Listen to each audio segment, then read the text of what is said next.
ক্ষতি ঘটেছে। পুলিশের নিষ্ক্রিয়তা, পুলিশের অপদার্থতাতে এরা খুনি, ধর্ষক নেতাদেরকে তৈরি করে আর প্রতিবাদীদেরকে আমাদের সংগঠন ভারতের ছাত্র ফেডারেশন তার সর্বভারতীয় সম্পাদক ময়ূর বিশ্বাস পুলিশ শাহজাহানদেরকে কন্ট্রোল করার জন্য প্রতিবাদীদেরকে মারধর করার জন্য সেই পুলিশের জবাবদিহি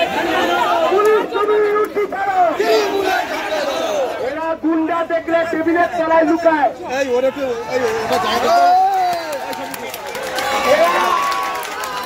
এরা সাধারণকে হোটেলে রেখে দিয়ে বসে আর এরা গরিব মানুষের লুট করে জমি। আর এই পুলিশকে আমাদের কোনো বিশ্বাস নেই। 5 দিন আগে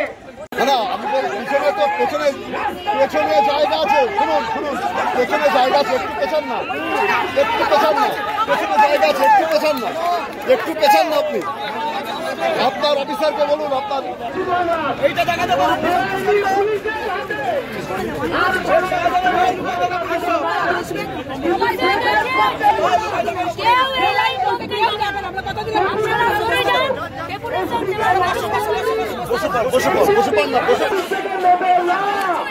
ততক্ষণ আমরা এখানেই বসে থাকবো।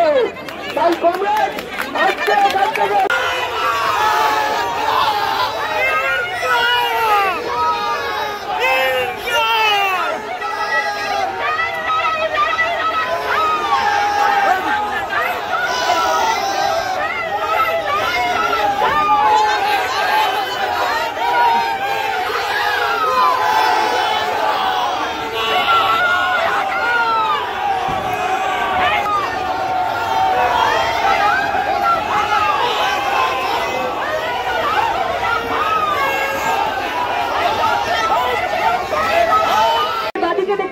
পুলিশ ভ্যান, তার পিছনে ব্যারিকেড, অনেক কিছু পরে টরে এসছেন, সামনে গার্ড, পিছনে গার্ড, মাথায় পায়ে অনেক জায়গায় এই যা যা উনি পরে এসছেন। এখানে আবার মহিলা বলছে রোবটপ, একটা কার্টুন হতে যাতে রোবটের মতো পুলিশটা আসছে বোধ হচ্ছে।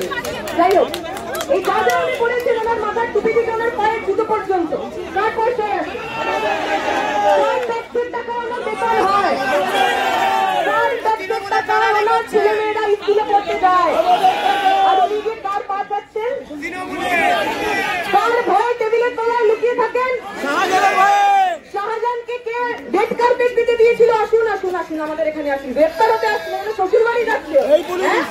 হাতে যদি একটা মিষ্টির প্যাকেট থাকতো, মনে হতো শ্বশুর বাড়িতে এসছো। জামাই ষষ্ঠীতে যেরকম জামাই আসে শ্বশুর বাড়িতে গটগটিয়ে, শাহজাহান সেভাবে পুলিশে গ্রেপ্তার হয়েছে। তৃণমূলের পার্টি অফিসারদের সাথে ধর্ষণ করা হয়েছে। ভেবে দেখবেন, ওই মা ওই বোন যদি আপনার পরিবারের হতো, আপনি কি করতেন? আমাদের ব্যারিকেডে আটকাতেন নাকি আমাদের যেতে দিতেন? আপনাদের কাছে ভেবে দেখবেন, ওই সন্দেশখালীর ছোট্ট ছেলেটা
ব্যানারটা দেখা যাচ্ছে না। সন্ত্রাসকারী শনাক্ত দোষী পুলিশ অফিসারদের শাস্তির দাবিতে এই মিছিলে দলের যোগ দিন। ইনকাম